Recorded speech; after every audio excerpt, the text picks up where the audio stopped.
මම නෙරියට සහ පොඩට ඩිසයින් එක මෙතන දාලා තියෙනවා.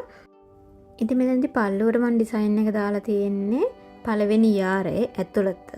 ඉතින් මේක ඉස්සරහට සහ පිටිපස්සට කොටසක් එන විදිහට තමයි ඩිසයින් එක එන්නේ.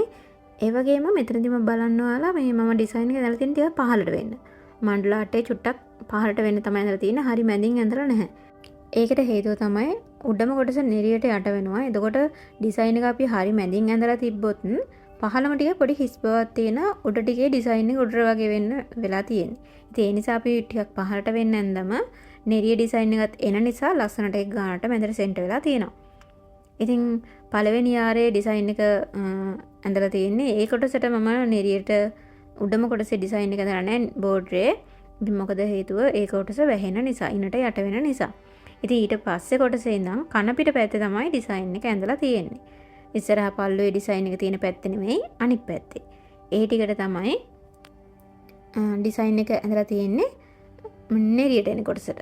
එතන යාර 3ක් මම ඇඳලා තියෙනවා. ඔයාලට යාර 6ක් ගන්න නැති කෙනෙක් නම් කැන්ඩියන් එකට යාර 5මාර ගන්න ඇත් ඉන්නවනේ. ඉතින් එයාලට පුළුවන් ඉස්සරහා පල්ලුවට එන කොටස අතහැරලා එතනින්දලා අන්තිමට පොට්ටට එන කොටසත් අතහැරලා ඒ මැද කොටස නෙරියට ගන්න පුළුවන්.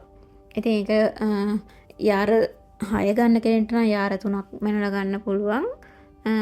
එහෙම නැති කෙනෙක්ට ඉස්සරහා සහ පොට කොටස අතහැරලා ඊට මැද කොටසට නෙරියට ඩිසයින් එක දාන්නත් පුළුවන්.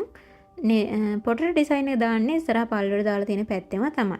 ඒ කියන්නේ ඉස්සරහා පැත්තේ. සාරියේ ඉස්සරහා පැත්තේ හොඳ පිට තමයි පොටට ඩිසයින් එක එන්නේ. ඒතකොට නෙරියට විතරයි කන පිට පැත්තට ඩිසයින් එක එන්නේ. ඉතින් ඒක ඔයාලට